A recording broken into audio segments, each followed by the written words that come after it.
Hey, did you hear the latest? Flat Earthers are gaining supporters all around the globe.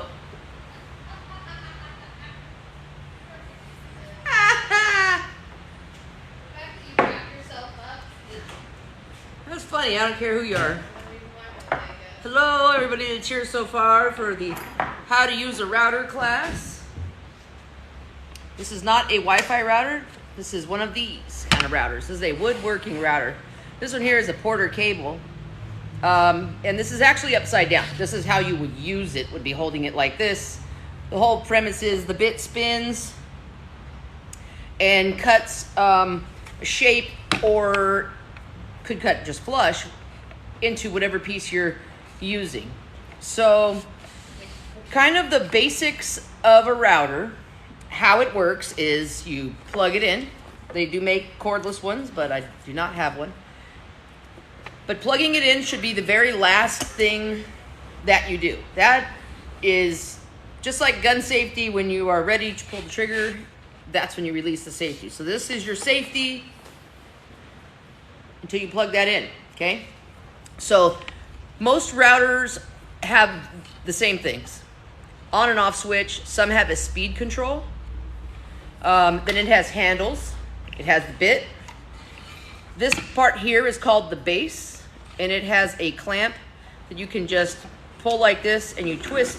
With these particular Porter cable routers, you can just twist them up. Some of them have adjustment knobs on the side where you would need to adjust that for the router base to go up or down. And you can take the base off. This is where you can change the bit that you're using. You can change the bit without taking the router base off, but you got to get your tools in there. And it's kind of, it's just a lot easier, I think, to take the base off, okay? And what you do is, you've got two different nuts here. You see you've got an upper one and then a lower one.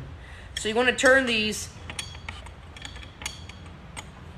away from each other in one way to go. This is what I do. I put my hands together and do like that. So what you can do is loosen this up, and this is to change the bit or put whatever bit that you're going to use in it. What's a bit? It's this thing, this tool that goes into the shank of this router that makes whatever shape it is that you're wanting to make on your board.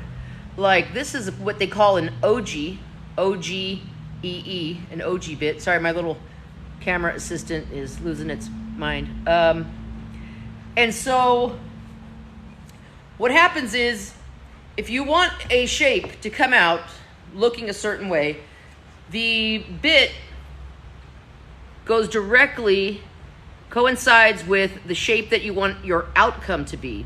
So if you look at a bit and you go, that's the exact shape I want, it better be the other side, not the blade side, because that would be the exact opposite of what you want, if that makes sense to you.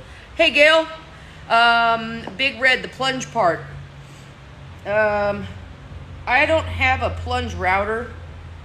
I've never felt the use. I never had to use it that much where I needed one. I do, however, have a router set up on my table saw so that I can sort of plunge route, but backwards. Let's say fluted columns and things like that. Okay, so if you're new to the router, all it is a motor that holds a tool that has a base that goes on it, and you adjust the base up or down to like this. See how it goes down? Then it goes up. That's how you set your blade depth or your bit depth. Bit, blade. So there's lots of different tools. Bits, I should say. Here we go. So this is what a standard bit box looks like. Sorry, the little guy's trying to focus on me. And it shows you what, if you use this bit, this is what your piece is going to look like, and so on down here. This is what I'm saying. If you got this bit that looks like this, well, you don't know if you can see it. You see that? You get this bit, it makes this shape. So it makes the opposite. This bit has a nice big round outside of it. So what you want to do is pick out what router bit you're going to use. you loosen the collet. This is called a collet. It's what holds in your router bit. They do come in different shank sizes. So that's whatever your router bit size is. So I have a 1/2 inch here and a 1/4 inch here. So this size 1/4 inch is going to take these smaller bits, while the bigger collet is going to take these 1/2 inch bits. Some large bits you probably wouldn't just want to use on a router. You would want to use on a router table. I'm going to show you that in just a second. But the router that's also in a router table is just the same thing as your regular router. Just happens to have a table on it. So I'm going to pick which bit I'm going to use. Why don't we just use this one? You start to screw that on there, and then insert your bit until it bottoms out, which means touches the bottom or stops all the way. Always make sure that when you are not ready to use the router yet, that it is unplugged. Accidents happen, okay? So now I'm going to tighten this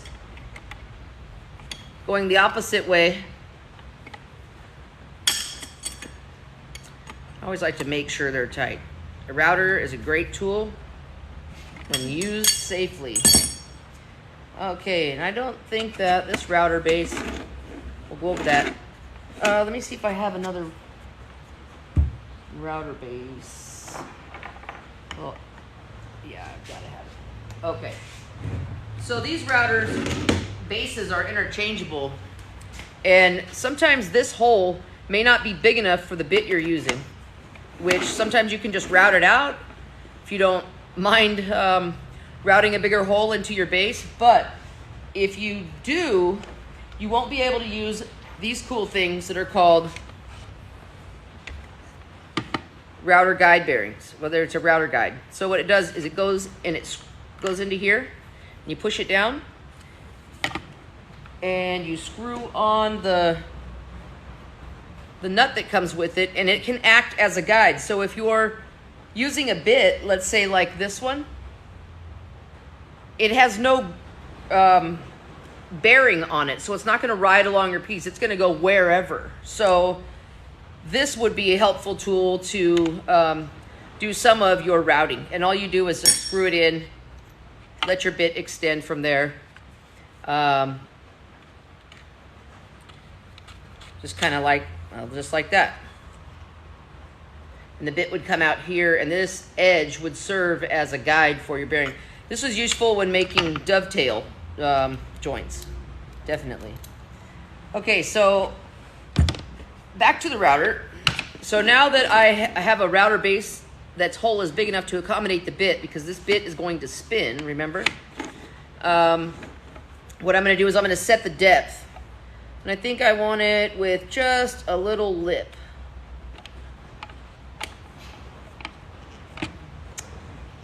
Why are you laughing? Okay, so now what you would do is make sure that you have nothing loose like hair, jewelry, these things, clothing, sleeves. Make sure everything is out of the way. Make sure you don't have any loose, like a loose shirt, because this is a spinning blade, and when I turn it on, it's going to go pretty fast. So I do not want to have anything get caught up in it. So when I go to use, I'm not going to turn it on just yet. We still have things to go over. So I've got a piece here that I'm going to route. It's just square now, but we're going to put this edge on it. So what you always want to do is make sure that you have your board is secure. I have a anti-slip mat here, but I would not just trust that to hold it down. I'm going to clamp this piece of wood. The difference with the router table is you don't have to clamp the wood down, but I'll show you that in a second. Okay, so what you want to do is always, when you're ready, when you have clamped this wood down and you are ready to plug it in and turn it on, what you do is you set your router base on edge here, and you make sure that you're not going to hit the wood when you push the on button, okay? Should we grab it? No. And so you turn it on, and then you go in towards the wood. Now this thing will have a lot of resistance on the push stroke, so to speak. If the wood is on the left side of you and you're pushing the router, it's going to have a lot of resistance. It won't have a lot of resistance if you bring it back towards you, which it can grab and come back at you. So you always want to stay, what I do is stay stiff-armed, so that's not going to go anywhere. And I use my body. I never stand in front of a piece of wood and go like this with it, because that's when it can get away from you a little bit. So now that I'm ready to to clamp my piece down, and this has a bearing on it, so it will ride along the edge of the wood and only go so far. There are bits that you can go, like I said, into the middle of the wood, and there are different sizes. I wouldn't use this on a router table, but this is just way too crazy for doing that by hand. I just want to show you guys this first off, and then we'll get to some questions and stuff. So always wear your eye protection, ear protection, keep all your anything loose, and your sleeves out of the way. I'm ready to plug the router in and give it a route. Make sure you always hold on to your router when you plug it in, because the mistake happens where it is on and you don't even know it. All right, so to avoid just chipping out the hell out of this board when I go for it, I'm gonna make sure that I go backwards first and then go forwards to clean up the cut, okay?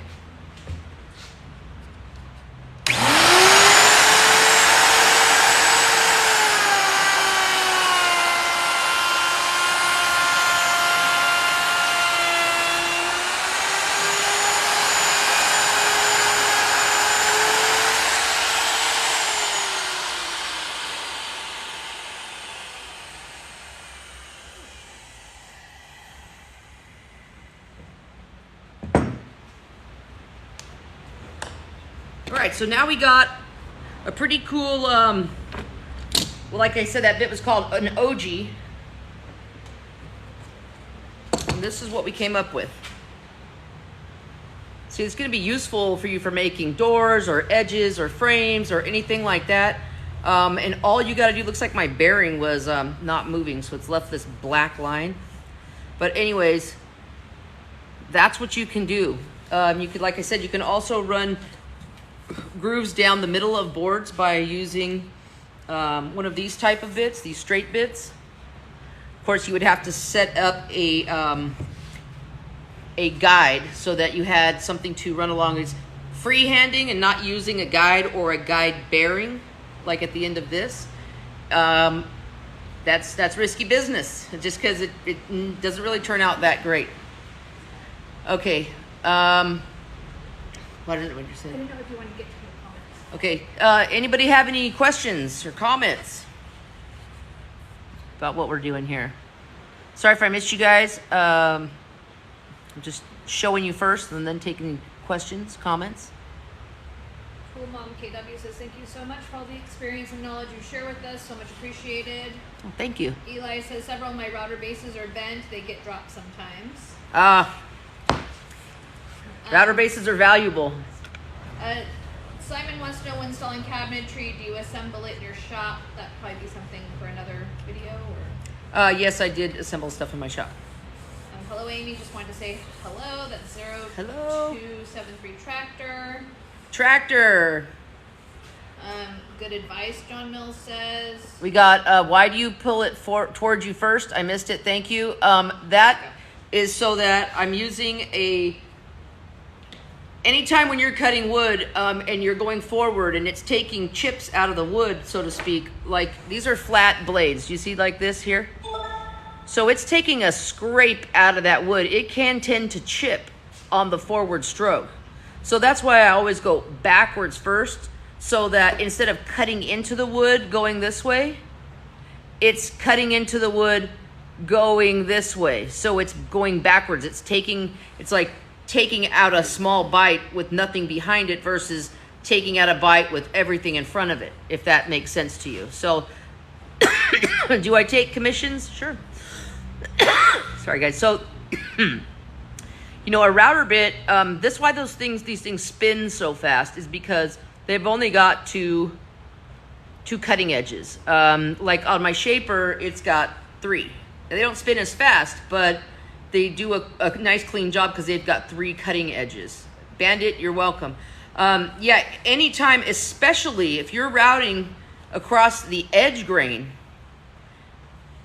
you definitely don't want to go forward, or you're always going to blow that corner out. You always go backwards first and then forwards, because your backwards cut is going to take off most of the material safely, and then your forwards cut is just going to clean it up. If you got any router chatter, which is those little tiny bumps, if you ever experienced that just means you're going too fast. Hey, thanks for the sunglasses. That was cool. My shop, I'm located in Atascadero, California. Jeff wants to know, why did you not check the router depth before you routed the board? I didn't check the router depth before I routed the board because it was fine to just be eyeballed. I didn't have any, this was just a random piece that I did for show. And I knew that I wanted just a little bit of a lip there, so I gave it about a 1/16. I've eyeballed it. I can eyeball pretty well. Been doing this for 25 years professionally. If you're new to my lives or my page, I have been a custom cabinet maker since 1998. I have my own shop. I am a licensed contractor in the state of California. And this is my own shop here. Catherine, you're welcome. Thanks for being here. We got any questions or comments that she... Can I use the router to cut out an air vent hole on LVP flooring? Okay. Can you use a router to cut out a heating register, let's say, on a floor? Yes. And what you would want to use to do that is going to be a flush cutting bit like this. So what you'll do is take your drill and drill a hole big enough to fit this down into it. Put this on your router. Set the router in there, in that hole that you would like to route out. Turn it on and route that hole out. You definitely can. It's going to, LVP flooring kind of eats up your bits a little bit, but it'll work. Michelle from Iowa is asking, how do you know what bit does, or what the bit does, and if you need a guide? Thank you. Okay. How do you know what the bit does and if you need a guide? Okay, that's a great question. So any bit that does not have a bearing, see the little wheel here? If it doesn't have one of those, then it needs a guide.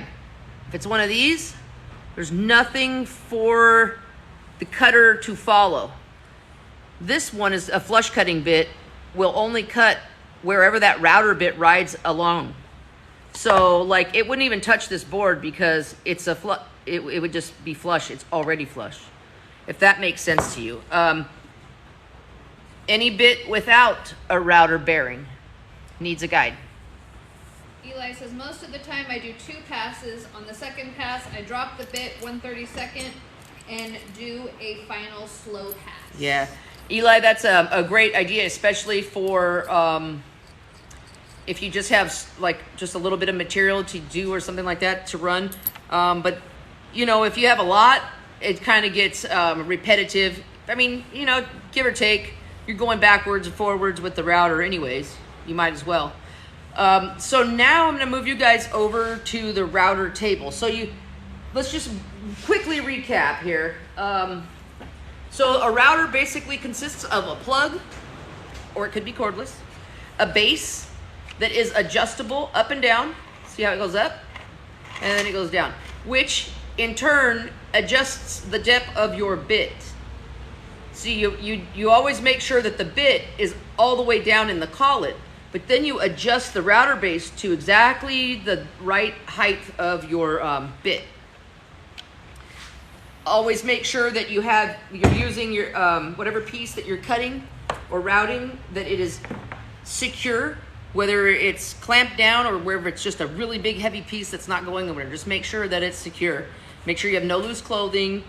Always, always, always wear the eye protection, because you never know when you're gonna catch a piece of wood in that vicinity. You're welcome, John Matt. So let's see. Now we're going to go over to the router table. And let me show you guys some bits. This is a raised panel bit. You see, it's only got 2 cutting surfaces. Right here, and they're flat. And when this thing gets humming on there, woo, it's scary. Yeah, I'm a little intimidated by it, but I've made many a raised panel with these. As long as you're using them safely, you're okay. Halo Kitty is asking. MapQuest was the OG router. Halo Kitty, great to have you back in the house.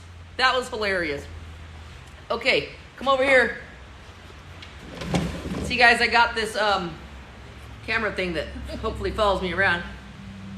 Okay, so this guy here is a router table. We will zoom in on this stuff. And if you're asking if I'm going to show that bit right now, no. Okay, so this is a basic router table. You see it? These are just additions, and this is my phone holder thingy. Okay, so the basic premise is it has a table that the router that I just showed you is turned upside down and mounted to the bottom of this table. So its bit is right here. I don't know if you can see it. And the bit is right here, and I'm able to raise or lower the bit by going underneath here and adjusting the base on the router. Same thing as with a regular router. These here can be very, very helpful. These kind of things, you can make them yourself. These actually just came with this router base, this router table, and these are called feather boards. Feather boards prevent kickback, and they also aid in holding your material down and up against the fence. This is the fence. This is the table. So whenever you're routing something, you always want to make sure that your piece is very secure to the fence and to the table, so that when you're pushing it through, it has a way better chance of coming out nicely. Okay, so yeah, I guess people are asking to show that one, and I'm not doing it. So okay, You're not doing it. y'all ain't baiting me. So I'll show you some cool molding I made just the other day.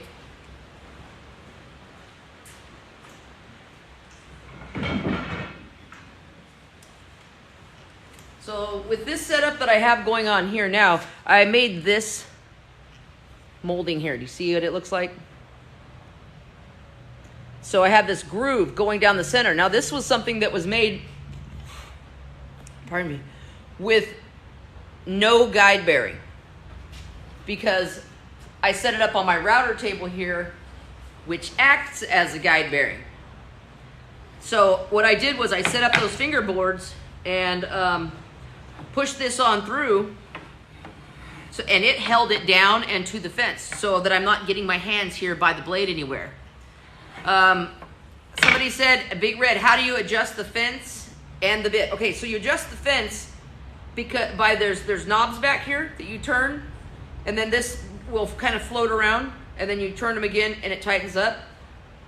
One of them's broken because they make these things like crap, and it's made out of MDF and has a little carriage bolt, and if you know what I'm talking about, those little square things don't do well in MDF. So I have a clamp over here and a handle over here. Yeah, I think I needed to design some tools. Let me just take you guys for a little trip. Okay, over here. This is what I'm talking about here.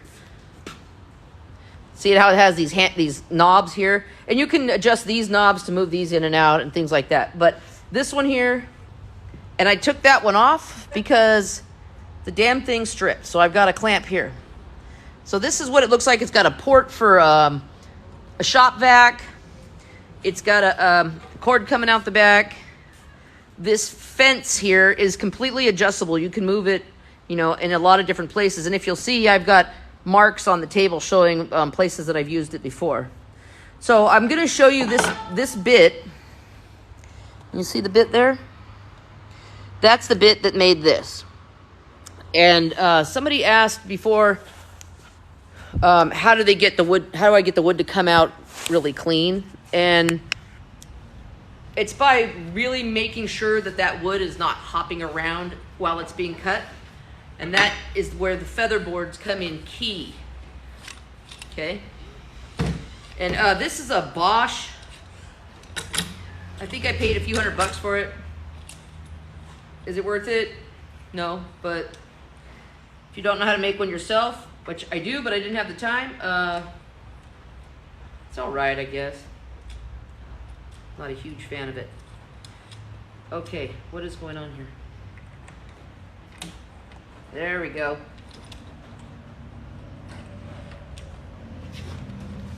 Set these up. So what I'm going to do is I'm going to show you guys how this works.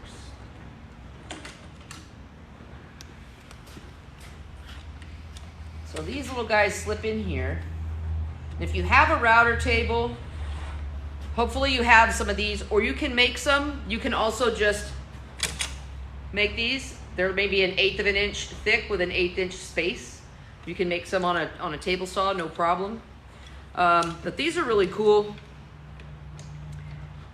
because they just kind of slide in here. And the whole thing that they can do is set up to hold your pieces where you don't want to put your fingers. And you kind of just have to adjust and see how it goes. So a little pressure, clamping them up. And Big Red asked, how do you adjust the bit? Well, you need to go underneath here. Let's see, can we show you? There you go. Work with me here, camera. Okay, so you go underneath here. And see how this router, it's just a router that's upside down.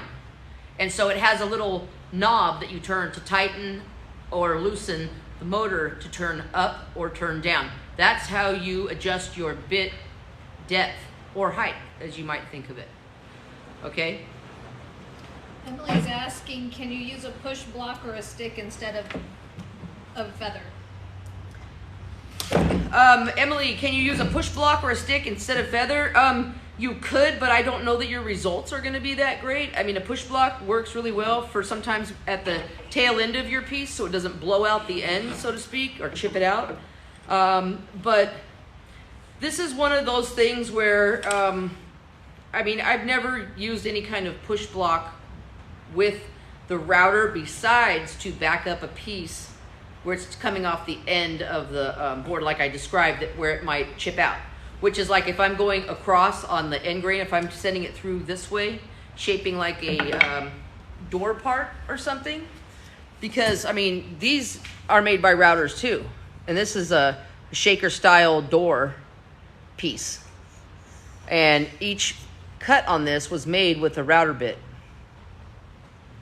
And the reason that this isn't blown out is because I used a backup block there. I wouldn't need a backup block when I'm running along with the grain. Because you're going with the grain, you're not going against it. It's less likely to break out. Okay, but you got any good questions? No?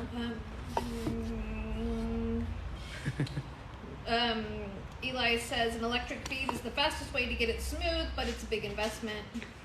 Yes, Eli is correct. So there's machines that they make that you can buy, and like I bought one and put it on my shaper, and it's an automatic feeder. It's basically like this machine with wheels that sends your stock through the cutter, so you don't have to. And it can have its pros and cons, but it's very useful for production. So Ken Burgess is making a good point. Aren't your feather boards on backboards, or is it just the camera phenomenon, which it is? It's just the camera.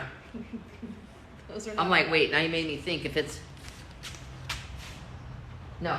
Okay, but see, Bosch has helped us out here a little bit. And made them, you know, like, so you can take them either way. Because some routers have reverse on them. I've got a big router on my Dado machine that goes backwards. You can reverse it, which to me seems super dangerous, but okay. Big Red's asking, when positioning the wood piece to the fence, how far away is the piece from the bit? Okay, Big Red, I'm trying to figure out exactly what you mean. So let's say like when I'm trying to put this wood here, I'm setting up these fences, okay? You always want to hold your piece all the way up against the fence. Always. All the way up against that fence and hold it against that fence. All the way traveling through there, which is what makes these things helpful. Let's see. Okay, I think we're pretty much set up. And let's see.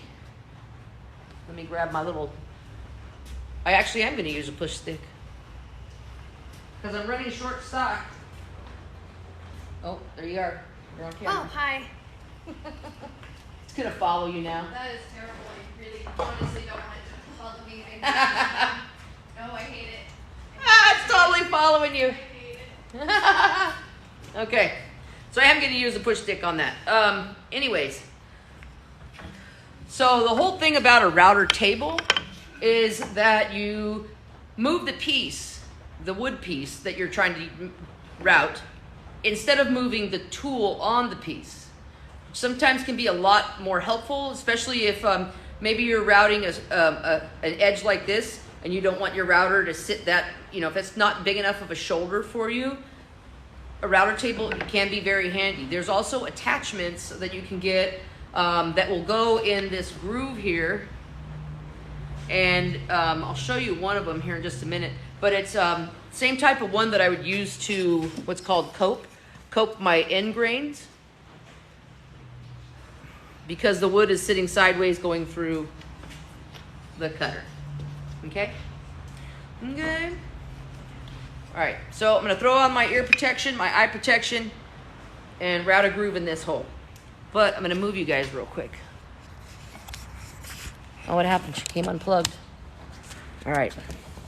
Right here up and close. Up close and personal.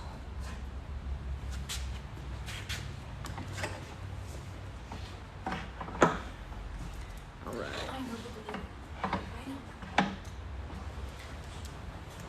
Watch your ears. Turn it down.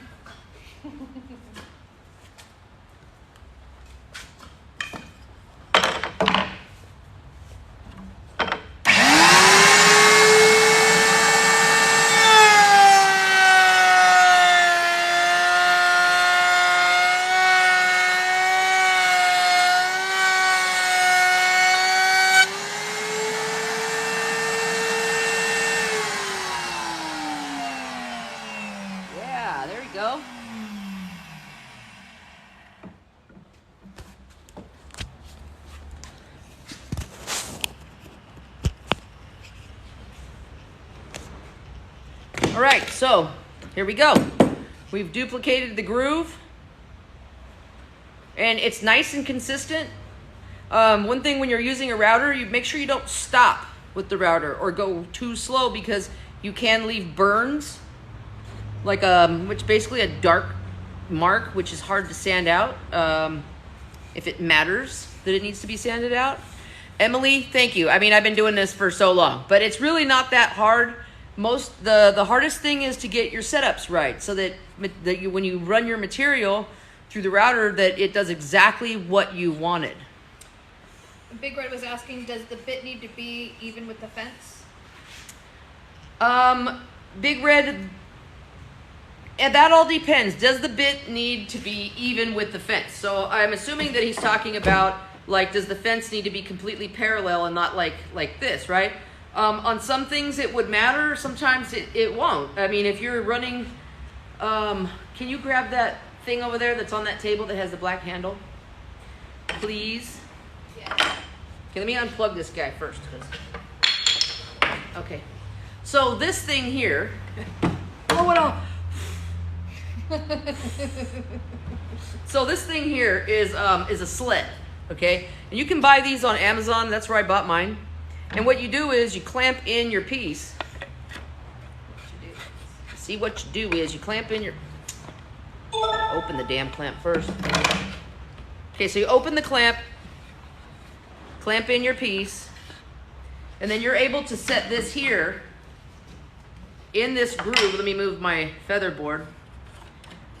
Feather boards are useful on a router table, on a table saw, anywhere that you don't want material to kick back.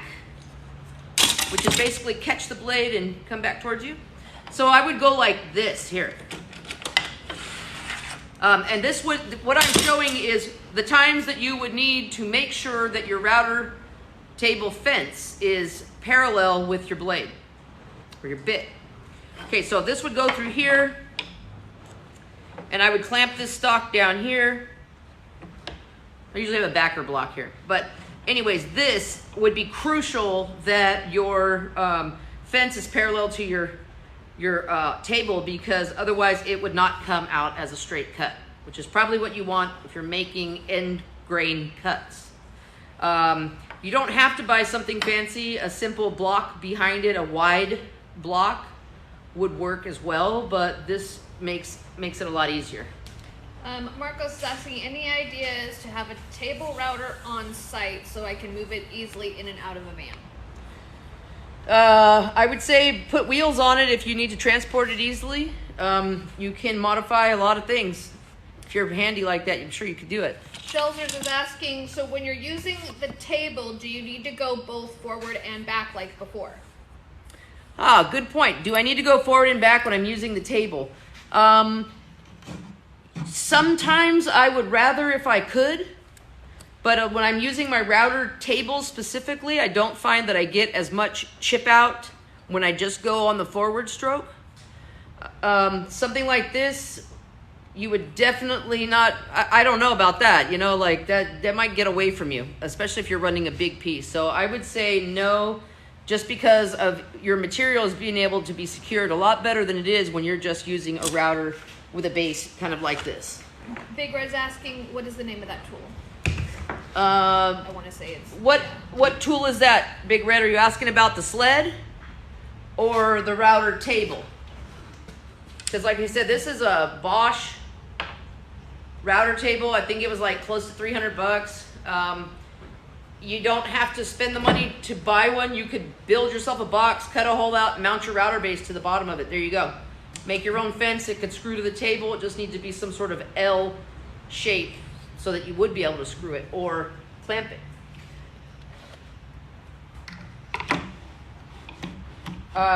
Usually I would set up dust collection to this too, and it's dust, the vacuum port back here, but I was just doing this for showing you guys how to do it, so that's not really that important. But dust collection is really helpful and sometimes very, very important, because things can build up, and then there's a lot of heat in this table when you're running a router, and a lot of the dust can go down there and fill it up. So the last thing you want to do is cause a fire. Aaron's asking, if I want to flatten a slab, would you recommend a router or a sled over a hand planer? Yeah, if you were planing a slab and you didn't have a big giant planer, I would use the router sled. Hand planer, you can hand plane it, but you better be really good with that hand planer or it's not going to come out flat.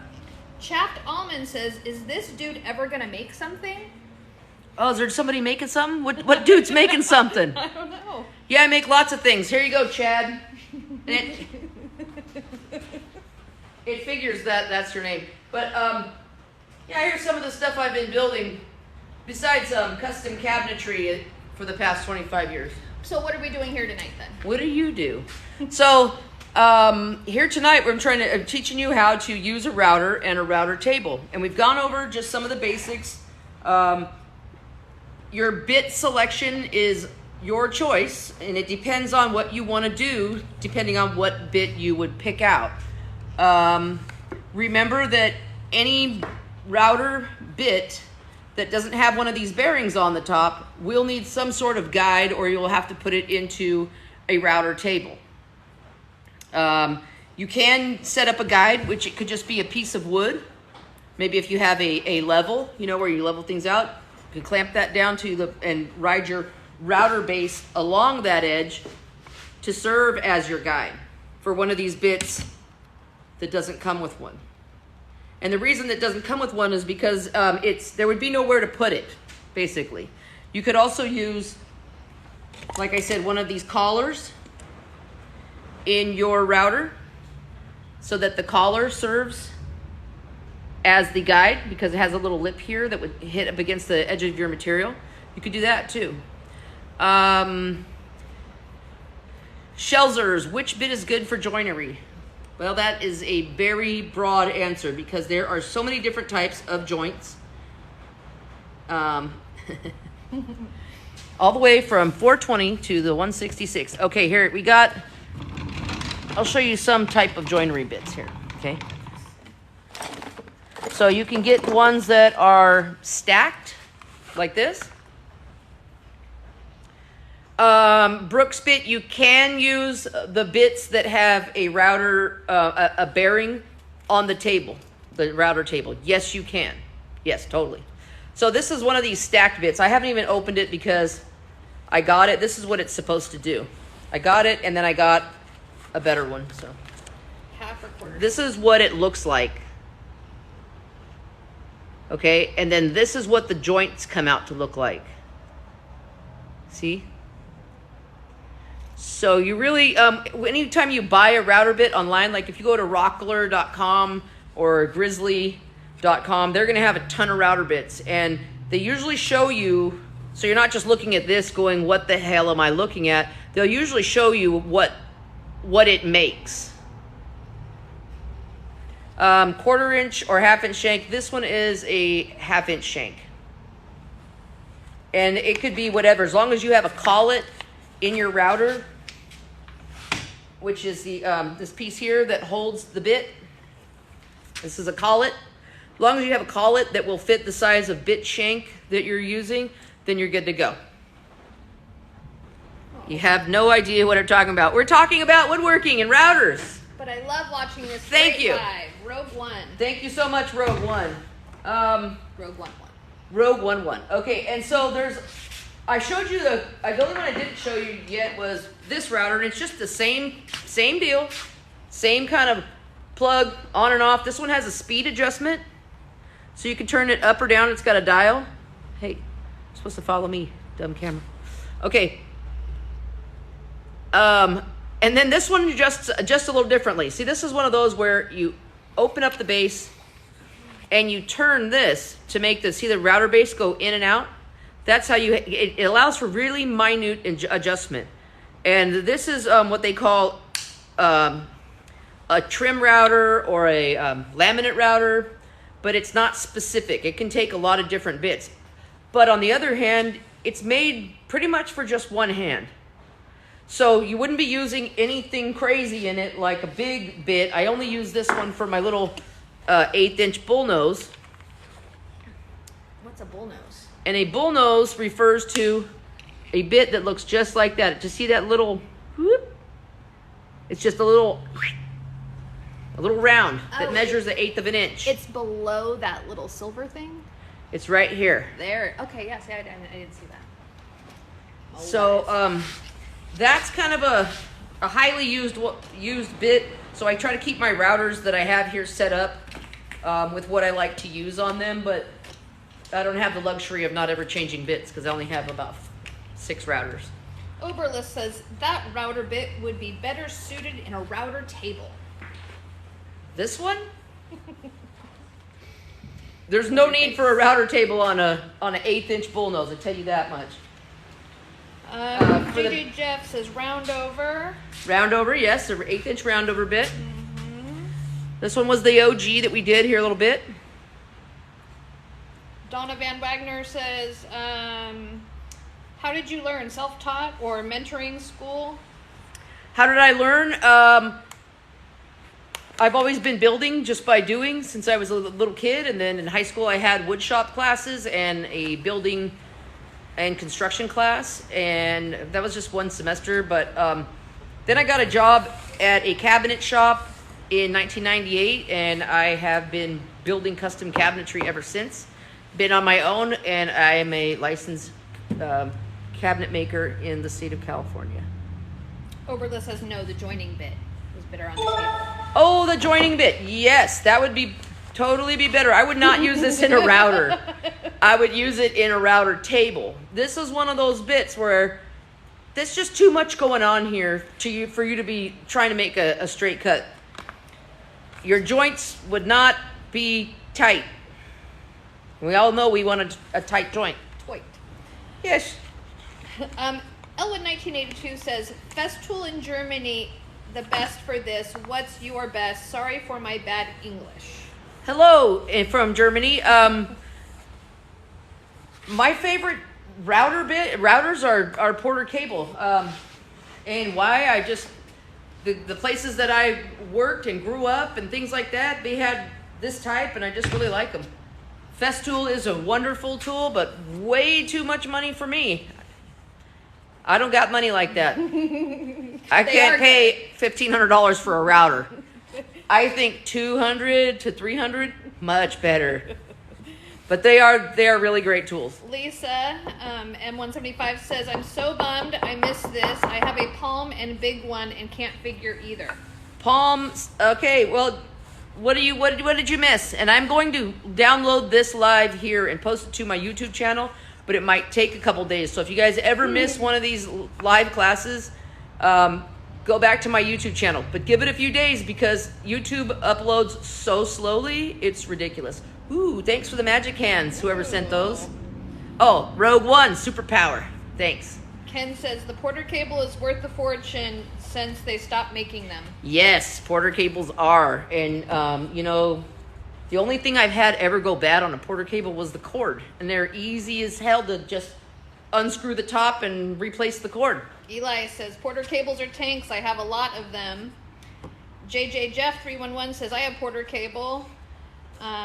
Elwood1982 says, thank you, when you were talking about the Festool. Oh, thank you. And Z King Custom Woodworking says, Festool is fantastic when you're paying with someone else's wallet. That is absolutely correct. I mean, it's a great tool, but it's just way too expensive for me. Go ahead. Just like the domino cutter. I'd love one, but it's just too much for me. GGGM Monster says, what's the best way to get a handheld started? A handheld. What are you doing with the handheld? If you have a handheld like this, I'm assuming this is what you're talking about when you say handheld. So if I was going to route this piece of wood here, how about here, we'll just do it. Now, I don't have to clamp this piece down because I know that I can hold it with this tiny little rounded over bit, but for the sake of safety and teaching you, I'm going to clamp it down. You did have a compliment. There was someone in here earlier that said that they were a teacher and that you're doing a fantastic job. Oh, that's so really, I just really wanted to. I want to say it was like Captain Ice or something like Captain that. Ice, Don't okay. know, but I caught it and I wanted to make sure. Oh, that I wish I knew, mentioned it. because you know what, you guys, I've just been a cabinet maker all this long. I'm not a teacher, but here I am teaching. Okay, so I guess by default, that makes me a teacher. Okay, before I plug it in, I've got the bit sticking out way too much. So what I'm going to do is lower. This is how you adjust your bit on a handheld or any router, is you raise or lower the base. See that? So I'm going to adjust it to right there. And, you know, do a test piece, especially if you're new at a router. Do a test piece. See, get your wings, so to speak, on if your depth is right, if you're doing the right way. You know, give yourself a minute before you start taking on crazy projects. Okay, so with one of these, I'm going to hold it right here. And what you never want to do is have your router bit up against the wood that you're going to cut when you turn it on. Don't do that. Make sure it's away from it. You can be holding it, but a safe way to do it is just put it on the edge, okay? And all you have to do is put it on the edge. Once you turn it on, then you go over to it, and then you go forward or backwards or whatever it is you're going to do, okay? So here we go.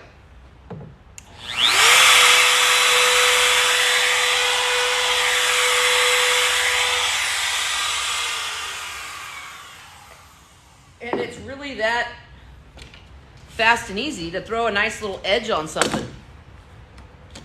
Because we just went from a square edge to a nice little rounded edge. Kind of dresses it up. See how it looks different? It looks more finished. Even if you just give it an 1/8 of an inch bull nose like this, or round over, as some people know of them.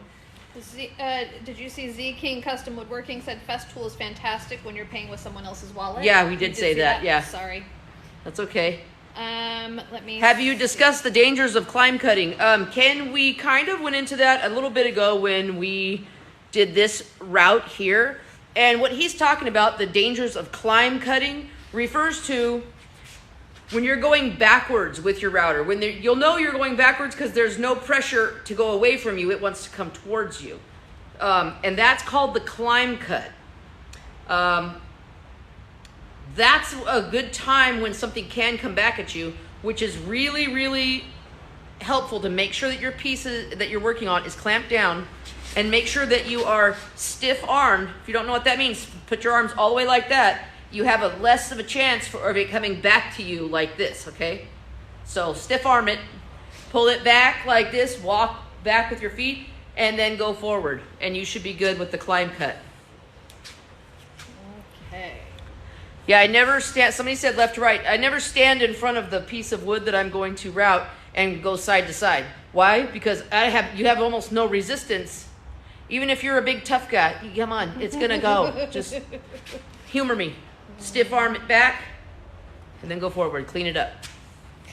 Somebody asked, how do you clean the fodder on the end of your bit? Oh, And then how do you sharpen your bit? okay, so I don't sharpen my bits. I send them to our saw guy. He sharpens them.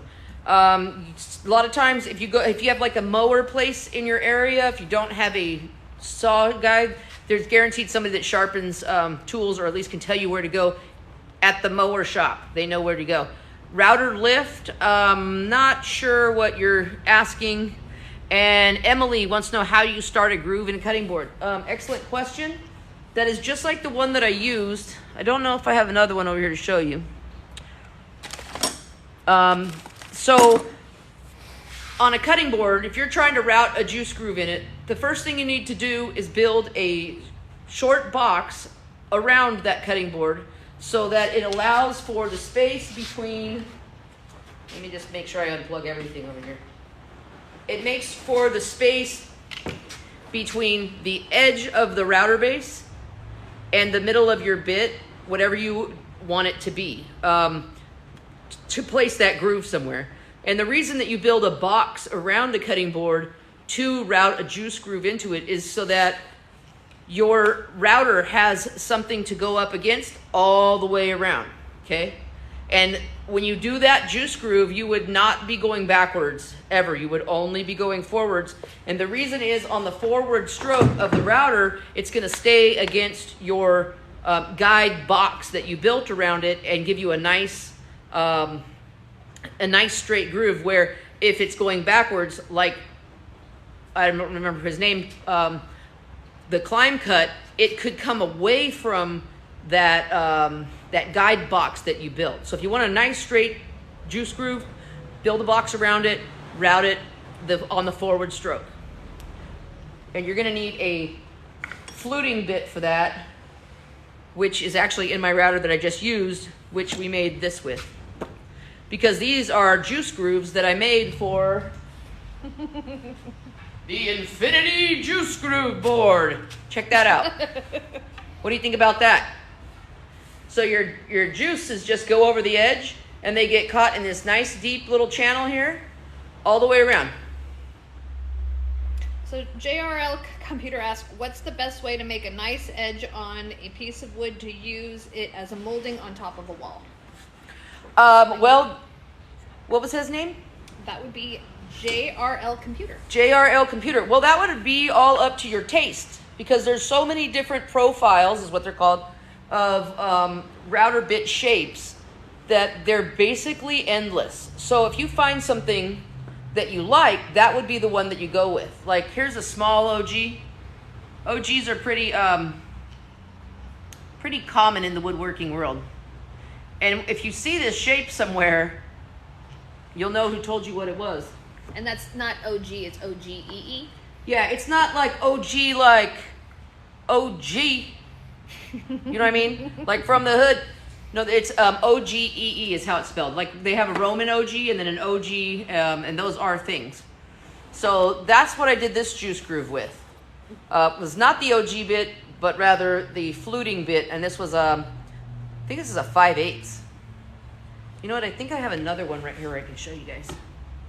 Anybody got any questions? We're just a few minutes from finishing here. G. Sweeney's asking, is that mine?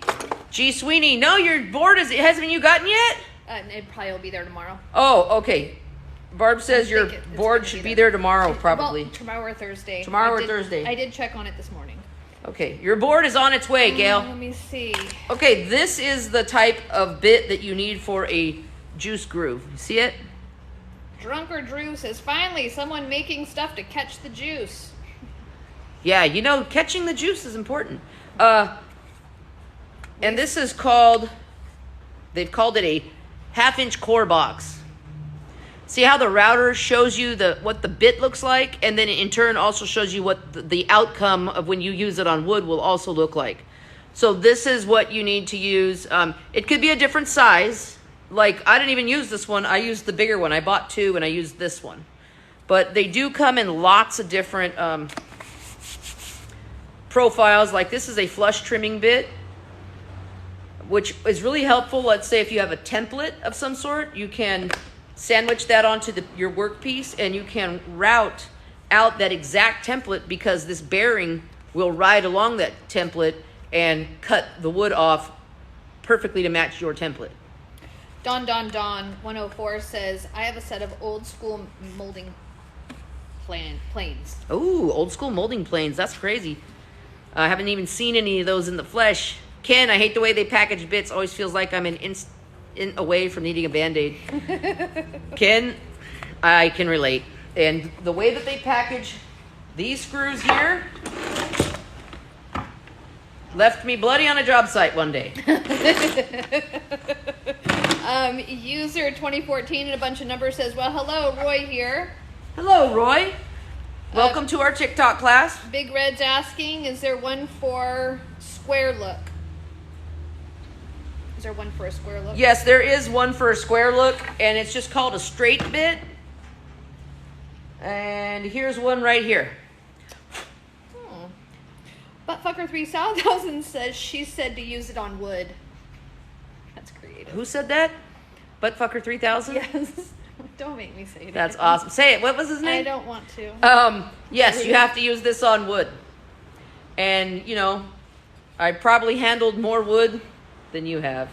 Probably. Emily says, love this live. Learned a lot today. Thank you. Thank you, Emily. Thanks for coming by. You know, we do this class, not this same router class, but a class on a different tool of the week every other week. So if you, hey, my dog is telling me he's hungry and wants to go home. Say hi, Kona. So, Big Red. Yeah, we have a good time here. If you're here and you're joking around and you're having a good time, that's great. The only thing we don't tolerate is complete jerks. You know what I mean? But we usually send them packing.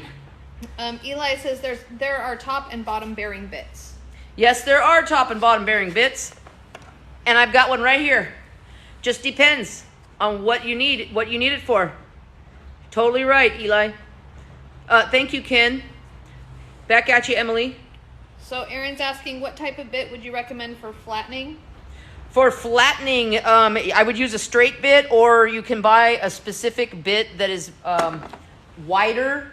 So if you get a bit that's like this, you can use this, but they do make ones that are wider.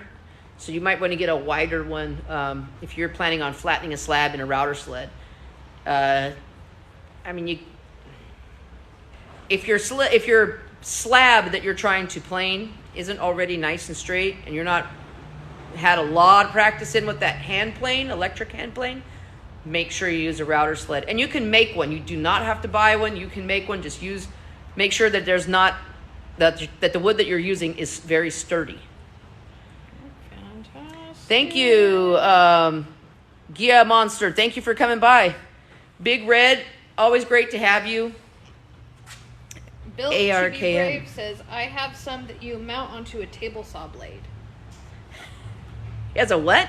He has some that you mount onto a table saw blade. Some what? I don't know. I was laughing at Mr. Broomstick. He says, how does she make all her woodwork? Tongue and groove. There you go. You got that. You got that right. Capricorn Lover 92 is asking if you're a Cowboys fan. I am absolutely a Cowboys fan. Dallas for life. What tool is next? We are going to go over sanders. Belt sander. Who's got a belt sander? There we go again with the Porter cable. I'm just used to these tools. They make great tools. We're going to go over a belt sander, palm sander, pneumatic sander, hand sanding, sandpaper, what you should use, what types of grits on what, why. We'll also touch on what grits you should use when doing finishing of your projects, because we will also be doing staining and things like that. Hello, is that... Big Red says goodnight, everyone. Good night, Big Red. Thank you for coming by. I have to build myself a bed because we got a new mattress and it doesn't fit the little bed. So we're going to build a whole captain's bed. So hopefully you guys will join me.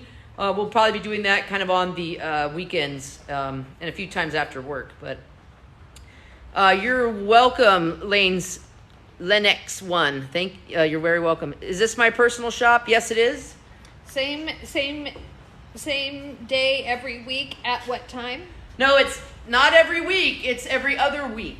So we'll have a TikTok class, not next week, but the week after. Because I do other lives with you guys be in between and give you guys a chance to practice, maybe go over the last thing that we learned. And this is the third class. The first one was drills and drivers. The second was how to use a skill saw. And now we have gotten into routers, and we will be recapping everything and using all of these tools, and hopefully you guys will be along with me for that. Bill to be brave says old craftsman, I guess shaper blade. Oh, shaper blade, yes. Shaper blade for the... Yeah, I remember those shaper blades. You remember that blade that was a dado blade that was, it was like a twisting blade. It was almost went like this to whatever size dado you needed. Hey, Brandy. Brandy. Thanks for stopping by. At Taekwondo. That's awesome. That's cool. Win Kessel 69. Yes, these can be replayed. You just have to give me a couple days because the download is really, really slow when it comes to YouTube. But I am posting these on my YouTube channel, same name, and they'll be labeled, TikTok live or class about whatever the tool may be. Built to be brave says I have one. 2023 thisisit.com says fish blade. Fish blade, yeah. No, I've never used one of those, but I've seen them, and I was like, oh hell no. This is Mel from New York. I really enjoyed this. You are awesome. Thank you, Malcolm. And Lisa. I need to work on molding. I love your videos. That's 0107 Enigma. Thank you guys. And if you missed the router class, look on my page. It's way, way, way down there. But I did make a router video before, so you can take a look at that. Also, in just probably tomorrow or the next day, this live will be available on my YouTube channel. Yeah. So before they log off, So before you guys log off, maybe share, watch one of my videos, maybe repost. I don't know if you want to. Help us grow our audience so that we can get more people interested in learning how to build and fix and do things for themselves and empower every single one that needs empowering. Because there's no special gene that you're born with to... Oh, that was cool. Thanks for the guitar, Rogue One. There's no special gene that anybody's born with that sets you apart, that you can't do the same damn thing somebody else is. It might take you a little bit longer, might be faster, but you can still do it. So... no CNC routing, sorry, this is all by hand. Thank you, JRL Computer. And if you guys have questions, feel free to email me. My email address is on my bio. It's also the same as my name, 2girls1cut with a double T @gmail.com. So, Chef, I am located in Atascadero, California. And we will be doing workshops in person pretty soon, but I'll let you guys know all about those. Thanks again for being here. Yes, Morpheus, they do have, some places do. Thanks for the dog. That's cute, Heather. Thank you so much. Lots of places are starting to offer things. like community colleges and things like that. I've even seen businesses offer to apprentice people, you know. Even like your local library has. And there's books. If you guys are looking for more information on video, also watch Norm Abrams and the New Yankee Workshop. That's what they used to teach us in high school woodshop was a video, and he's very, very informative. One of my all-time favorite woodworkers. Was that back in the 1900s when they would roll it in with film? No, it wasn't film. It was actually a big fat TV, but you can catch those on YouTube. So check those out. That's New Yankee Workshop. And then always come back here every other Tuesday for the class, a free class. And then 80s. Yeah, it was older than the 90s. I just said the 1900s. Anyways, we're going to get out of here. Thank you guys all for coming. We got one more. I like you. This is very informative. I'm a 78-year-old female, and I do this stuff. Oh, who's that? That would be Archanita Johnson. Archanita Johnson. Great to have you here. Oh, Donnie, you said you're 75, not too late to learn. You're exactly right. You know what? Then one of the guys that taught me in the cabinet shop, he's 75 now, and man, he taught me a world of things. Good old tricks too. Thank you guys all. Hola, Oscar. Thank you guys so much for being here. I will be doing other lives throughout the week, but this next TikTok class is in 2 weeks. So it's every other Tuesday night, 5:30 to 6:30. Okay, this is it. Thank you so much. And come on, let's do this, people. Let's build something.